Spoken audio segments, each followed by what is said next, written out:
Hola, en este vídeo vamos a ver dos puntos sobre la voz pasiva en inglés. Son las frases con dos objetos y las frases impersonales. ¿De acuerdo? Bueno, vamos a empezar. Aquí os tengo puesto un cuadro resumen de cómo se pasan los verbos en voz activa a voz pasiva. En la primera columna veis los tiempos verbales que hemos dado. Luego en la segunda columna, en la columna de en medio, tenéis un ejemplo, es siempre el mismo ejemplo, con los verbos puestos en forma activa, según el tiempo verbal. Y luego en la columna de la derecha está puesta la misma frase, pero en voz pasiva, para que veáis y para que recordéis cómo se pasaban los verbos de activa a pasiva. Esto ya sabéis que lo tenéis en un vídeo anterior, donde explicaba los puntos más básicos sobre cómo pasar de activa a pasiva, ¿de acuerdo? Bueno, en este vídeo vamos a ver una serie de puntos avanzados sobre la voz pasiva. Entre ellos tenéis las frases con dos objetos. Como veis ahí, podemos tener en inglés en ocasiones una frase en la que tenemos dos complementos, ¿no? Y uno se refiere a un objeto y otro se refiere a una persona. Os tengo puesto estos dos ejemplos. El primero es Peter sent a letter to me. El segundo, Sally is offering you a good job. Son dos ejemplos, como podéis ver. En verde os tengo puesto el objeto y en azul os tengo puesto la persona. Como tenemos dos complementos, entonces será posible hacer dos pasivas. ¿De acuerdo? Bueno, pues vamos a ver la manera de hacer estas dos pasivas. Vamos a empezar con el ejemplo que tenéis aquí en pantalla. Peter sent a letter to me. Bueno, pues vamos a hacer la primera pasiva. Cogemos a letter, vamos a empezar con a letter, que es el que está más cerca del verbo, ¿no? Y lo ponemos como sujeto de la pasiva. A letter, ¿no? Luego, el verbo que está en activa lo tenemos que poner en pasiva y concordando con este nuevo sujeto. Was sent. Como está en pasado simple, pues el verbo to be en pasado y el participio. Y ahora lo que hacemos es coger el otro objeto que tenemos, en este caso el otro complemento que tenemos, en este caso el de persona, y lo ponemos en nuestra oración pasiva. A letter was sent to me by Peter. El complemento agente. Bueno, os pongo ahora el mismo ejemplo. Peter sent a letter to me. Lo que pasa es que ahora vamos a poner como vamos a empezar la pasiva, vamos a hacer la pasiva, en vez de con a letter lo vamos a hacer con me, con la persona, ¿no? Pues a ver, esta sería, cogemos me, lo ponemos como sujeto de la pasiva. En este caso hay que utilizar el pronombre personal de sujeto, I. Tened cuidado con esto. Hacemos lo mismo con el verbo, lo ponemos en pasiva, concordando siempre con el sujeto nuevo de nuestra oración. Y luego a letter lo ponemos como, ahí lo tenemos, como complemento directo de esta oración pasiva, ¿no? I was sent a letter by Peter. ¿De acuerdo? De las dos oraciones que hemos hecho, esta oración, este segundo tipo, es la más común en inglés, ¿eh? I was sent a letter by Peter, que en español la traducción es un poco rara, pero en inglés se utiliza muchísimo más que la anterior.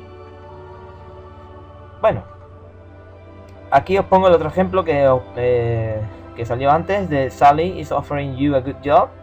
Ya voy a poner cómo se pondrían las dos formas. Por si queréis intentarlo vosotros, podéis pausar el vídeo y luego ya comprobar si lo tenéis bien, ¿de acuerdo? Bueno, pues la pasiva 1 sería a good job is being offered to you by Sally.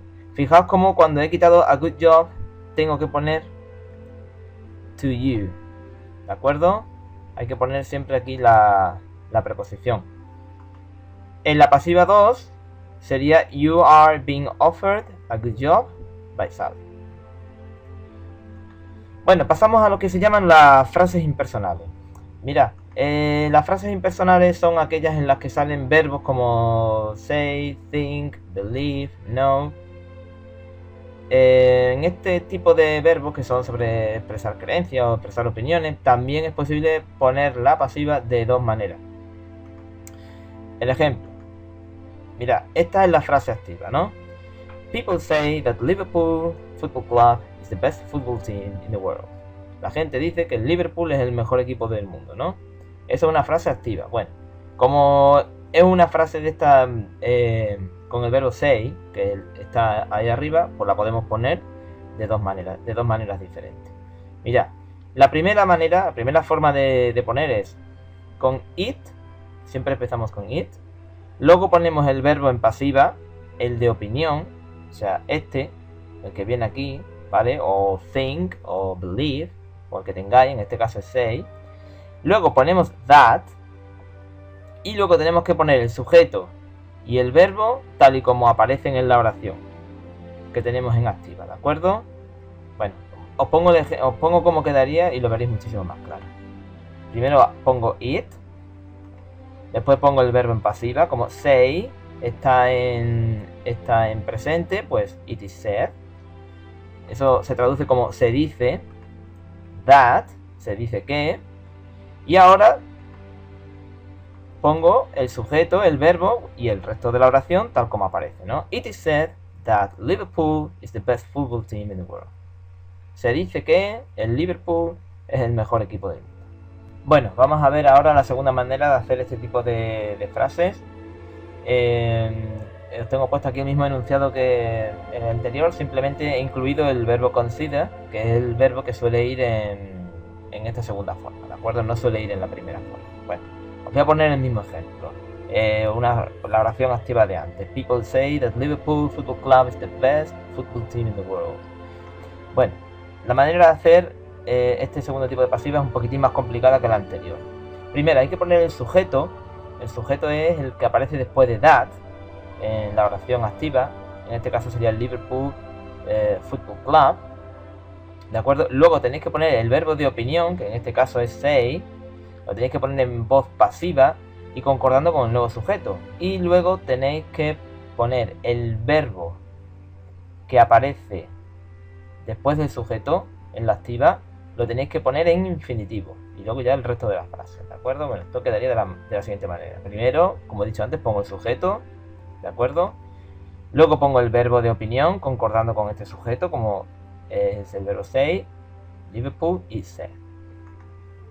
Y luego pongo el verbo que va con el sujeto anterior, pero lo tengo que poner en infinitivo, ¿de acuerdo? Como podéis ver, el verbo era is.